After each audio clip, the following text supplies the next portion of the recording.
The book of Numbers, chapter 25. While the Israelites were camped at Acacia Grove, some of the men defiled themselves by having sexual relations with local Moabite women. These women invited them to attend sacrifices to their gods, so the Israelites feasted with them and worshipped the gods of Moab. In this way, Israel joined in the worship of Baal of Peor, causing the Lord's anger to blaze against his people. The Lord issued the following command to Moses: "Seize all the ringleaders and execute them before the Lord in broad daylight, so his fierce anger will turn away from the people of Israel." So Moses ordered Israel's judges, "Each of you must put to death the men under your authority who have joined in worshipping Baal of Peor." Just then one of the Israelite men brought a Midianite woman into his tent, right before the eyes of Moses and all the people, as everyone was weeping at the entrance of the tabernacle. When Phinehas, son of Eleazar and grandson of Aaron the priest, saw this, he jumped up and left the assembly. He took a spear and rushed after the man into his tent. Phinehas thrust the spear all the way through the man's body and into the woman's stomach, so the plague against the Israelites was stopped, but not before 24,000 people had died. Then the Lord said to Moses, "Phinehas, son of Eleazar and grandson of Aaron the priest, has turned my anger away from the Israelites by being as zealous among them as I was.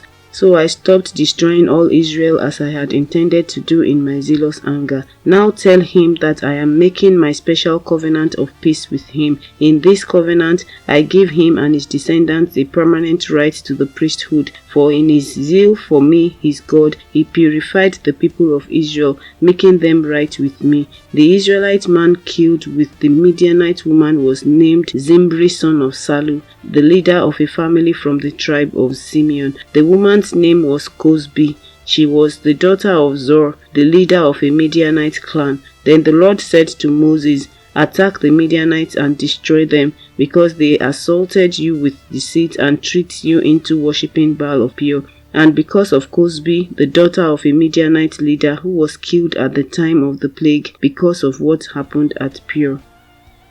Chapter 26. After the plague had ended, the Lord said to Moses and to Eleazar, son of Aaron the priest, "From the whole community of Israel, record the names of all the warriors by their families. List all the men between 20 years old or older who are able to go to war." So there on the plains of Moab, beside the Jordan River, across from Jericho, Moses and Eleazar the priest issued these instructions to the leaders of Israel: "List all the men of Israel 20 years old and older, just as the Lord commanded Moses. This is the record of all the descendants of Israel who came out of Egypt." These were the clans descended from the sons of Reuben, Jacob's oldest son: the Hanochite clan, named after their ancestor Hanok; the Paluite clan, named after their ancestor Palu; the Hezronite clan, named after their ancestor Hezron; the Carmite clan, named after their ancestor Carmi. These were the clans of Reuben. Their registered troops numbered 43,730. Palu was the ancestor of Eliab, and Eliab was the father of Nemuel, Datan, and Abiram. These Datan and Abiram are the same community leaders who conspired with Korah against Moses and Aaron, rebelling against the Lord. But the earth opened up its mouth and swallowed them with Korah, and fire devoured 250 of their followers. This served as a warning to the entire nation of Israel. However, the sons of Korah did not die that day. These were the clans descended from the sons of Simeon: the Jemuelite clan, named after their ancestor Jemuel; the Jaminite clan, named after their ancestor Jamin; the Jachinite clan, named after their ancestor Jachin; the Zoharite clan, named after their ancestor Zohar; the Shaulite clan, named after their ancestor Shaul. These were the clans of Simeon. Their registered troops numbered 22,200. These were the clans descended from the sons of Gad: the Zephonite clan, named after their ancestor Zephon; the Haggite clan, named after their ancestor Haggai; the Shunite clan, named after their ancestor Shuni; the Oznite clan, named after their ancestor Ozni; the Arite clan, named after their ancestor Eri; the Arodite clan, named after their ancestor Arodi; The Arelite clan, named after their ancestor Areli. These were the clans of Gad. Their registered troops numbered 40,500. Judah had two sons, and Onan, who had died in the land of Canaan. These were the clans descended from Judah's surviving sons: the Shelanite clan, named after their ancestor Shelah; the Perezite clan, named after their ancestor Perez; the Zerahite clan, named after their ancestor Zerah. These were the sub-clans descended from the Perizzites: the Hezronites, named after their ancestor Hezron; the Hamulites, named after their ancestor Hamul. These were the clans of Judah. Their registered troops numbered 76,500.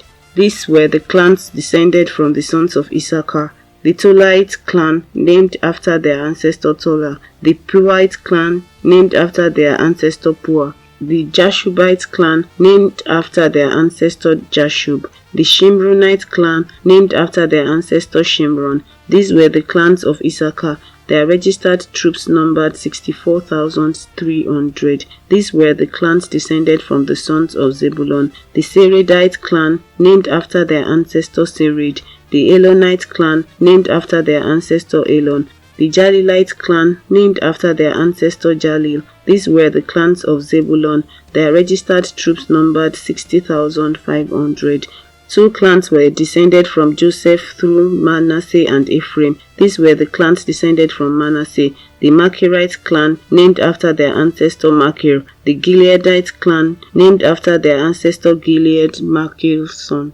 These were the sub-clans descended from the Gileadites: the Lezerites, named after their ancestor Lezer; the Helekites, named after their ancestor Helek; the Azraelites, named after their ancestor Azrael; the Shechemites, named after their ancestor Shechem; the Shemidites, named after their ancestor Shemida; the Epherites, named after their ancestor Ephar. One of Ephar's descendants, Zelophehad, had no sons, but his daughters' names were Mahlah, Noah, Hoglah, Milcah, and Tirzah. These were the clans of Manasseh. Their registered troops numbered 52,700. These were the clans descended from the sons of Ephraim: the Shuthelahite clan, named after their ancestor Shuthelah; the Becherite clan, named after their ancestor Becher; the Tahanite clan, named after their ancestor Tahan. This was the sub-clan descended from the Shuthelahites: the Eranites, named after their ancestor Eran. These were the clans of Ephraim. Their registered troops numbered 32,500. These clans of Manasseh and Ephraim were all descendants of Joseph. These were the clans descended from the sons of Benjamin: the Belite clan, named after their ancestor Bela; the Ashbelite clan, named after their ancestor Ashbel; the Hiramite clan, named after their ancestor Hiram; the Shuphamite clan, named after their ancestor Shupham; the Huphamite clan, named after their ancestor Hupham. These were the sub-clans descended from the Belaites: the Ardites, named after their ancestor Ard; the Nemites, named after their ancestor Neman. These were the clans of Benjamin. Their registered troops numbered 45,600. These were the clans descended from the sons of Dan: the Shuhamite clan, named after their ancestor Shuham. These were the Shuhamite clans of Dan. Their registered troops numbered 64,400. These were the clans descended from the sons of Asher: the Imnite clan, named after their ancestor Imnah; the Ishvite clan, named after their ancestor Ishvi; the Berite clan, named after their ancestor Beriah. These were the sub-clans descended from the Berites: the Heberites, named after their ancestor Heber; the Malchielites, named after their ancestor Malchiel. Asher also had a daughter named Sarah. These were the clans of Asher. Their registered troops numbered 53,400. These were the clans descended from the sons of Naphtali: the Jazilite clan, named after their ancestor Jaziel; the Gunite clan, named after their ancestor Guni; the Jezerite clan, named after their ancestor Jezer; the Shilemite clan, named after their ancestor Shilem. These were the clans of Naphtali. The registered troops numbered 45,400. In summary, the registered troops of all Israel numbered 601,730. Then the Lord said to Moses, Divide the land among the tribes and distribute the grants of land in proportion to the tribes' populations as indicated by the number of names on the list. Give the larger tribes more land and the smaller tribes less land, each group receiving a grant in proportion to the size of its population. But you must assign the land by lot and give land to each ancestral tribe according to the number of names on the list. Each grant of land must be assigned by lot among the larger and smaller tribal groups. This is the record of the Levites who were counted according to their clans. The Gershonite clan, named after their ancestor Gershon. The Kohathite clan, named after their ancestor Kohath. The Merarite clan, named after their ancestor Merari. The Libnites, the Hebronites, the Mahlites, the Mushites, and the Korahites were all subclans of the Levites. Now Kohath was the ancestor of Amram, and Amram's wife was named Jochebed. She also was a descendant of Levi, born among the Levites in the land of Egypt. Amram and Jochebed became the parents of Aaron, Moses, and their sister Miriam. To Aaron were born Nadab, Abihu, Eleazar, and Ithamar.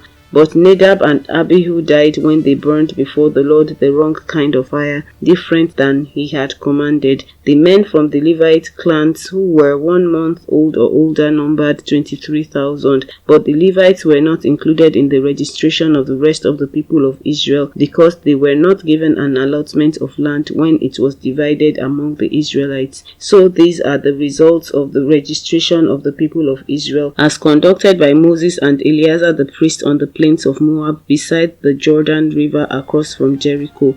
Not one person on this list had been among those listed in the previous registration taken by Moses and Aaron in the wilderness of Sinai, for the Lord had said of them, "They will all die in the wilderness." Not one of them survived, except Caleb son of Jephunneh and Joshua son of Nun. Chapter 27. One day a petition was presented by the daughters of Zelophehad, Mahlah, Noah, Hoglah, Milcah, and Tizar. Their father Zelophehad was a descendant of Hefer, son of Gilead, son of Machir, son of Manasseh, son of Joseph. These women stood before Moses, Eleazar the priest, the tribal leaders, and the entire community at the entrance of the tabernacle. "Our father died in the wilderness," they said. "He was not among Korah's followers who rebelled against the Lord. He died because of his own sin, but he had no sons. Why should the name of our father disappear from his clan just because he had no sons? Give us property along with the rest of our relatives." So Moses brought their case before the Lord, and the Lord replied to Moses, "The claim of the daughters of Zelophehad is legitimate. You must give them a grant of land along with their father's relatives, assign them the property that would have been given to their father, and give the following instructions to the people of Israel. If a man dies and has no son, then give his inheritance to his daughters, and if he has no daughter either, transfer his inheritance to his brothers. If he has no brothers, give his inheritance to his father's brothers. But if his father has no brothers, give his inheritance to the nearest relative in his clan. This is a legal requirement for the people of Israel, just as the Lord commanded Moses." One day the Lord said to Moses, "Climb one of the mountains east of the river, and look out over the land I have given the people of Israel.